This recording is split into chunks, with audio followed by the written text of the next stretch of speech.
la différence entre les crypto-monnaies et les tokens.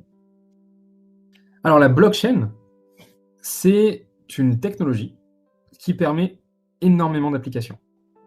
Et on va en étudier pas mal encore une fois cette semaine, mais encore une fois, on va plutôt étudier ce qui a trait au trading, à l'investissement et à la manière de générer des revenus.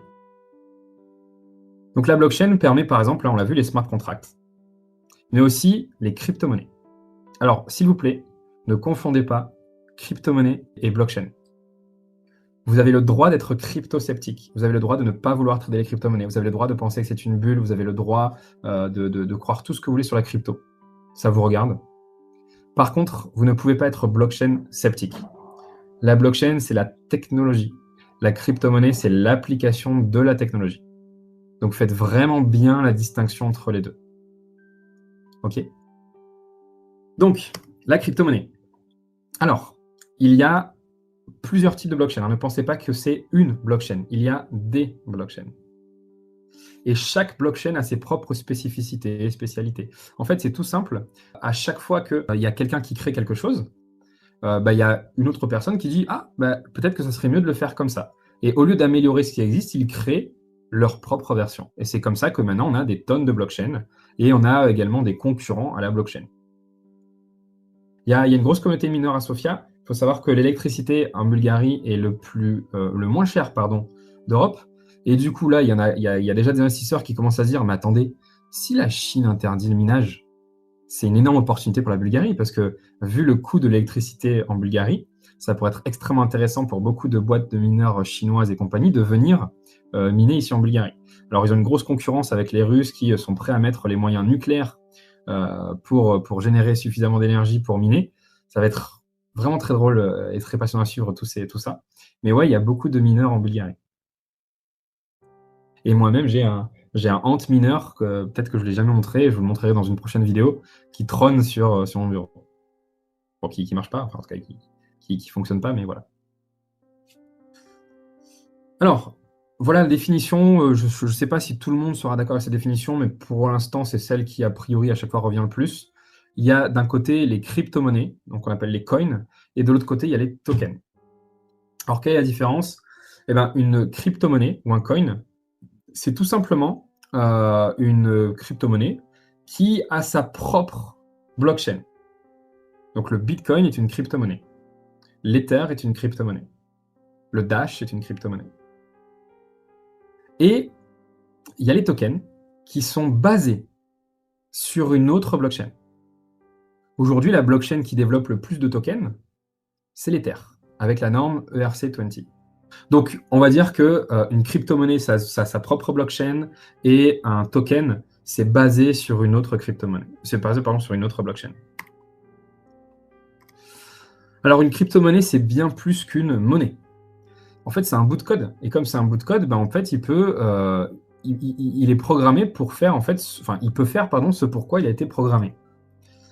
Alors, il y a beaucoup de crypto-monnaies qui ont été créées dans un but très précis. Bon, les plus classiques, c'est tout simplement, et c'est la base de la crypto-monnaie, c'est de créer un moyen de paiement alternatif. Vous en avez énormément. Vous avez le Bitcoin, vous avez le Dash, vous avez le Litecoin, vous avez le Monero, vous avez quoi d'autre encore? Vous avez le Digibyte, vous avez énormément en fait de crypto, peut-être une centaine, 200, 300, qui servent de paiement alternatif, et donc ce sont des concurrents de l'euro, du dollar, etc., etc.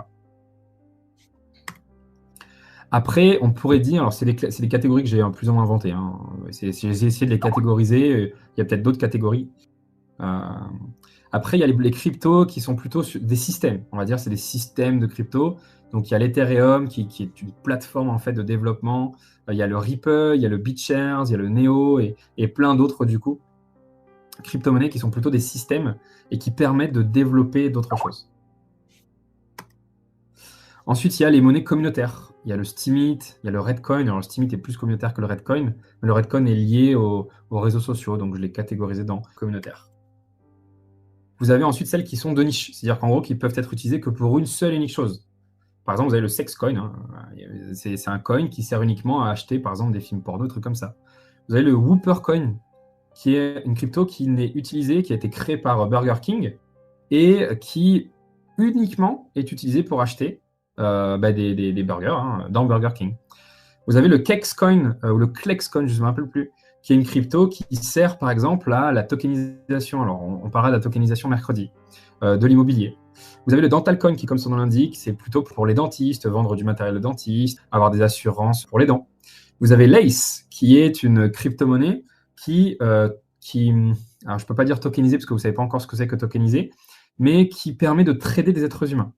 Ça, c'est pour trader des joueurs de tennis. Moi, j'adore ça.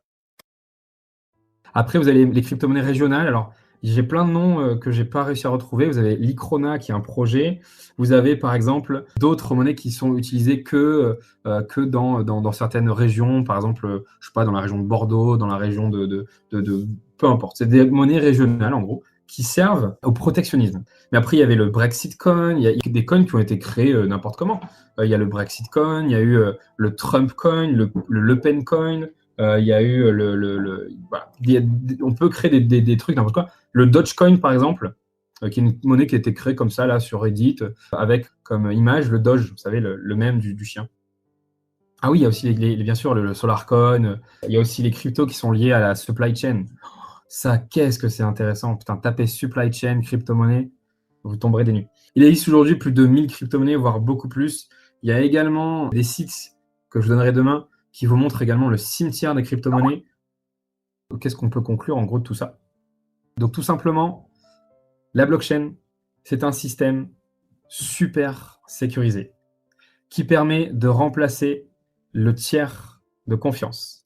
Et puisque justement, ça permet de remplacer le tiers de confiance et qu'on a vu que c'était immuable, impossible à modifier, inaltérable, infacial, etc., ça permet du coup des applications énormes. Ça permet les smart contracts parce qu'un contrat du coup ne pourrait pas être modifié. Ça permet par exemple de remplacer les rooms de poker. Ça permet de remplacer les sites de paris. Ça permet de remplacer certaines assurances. Ça permet de remplacer les loteries. Ça permet de remplacer les réseaux bancaires.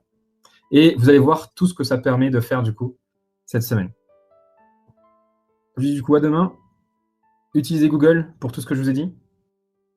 Bonne soirée.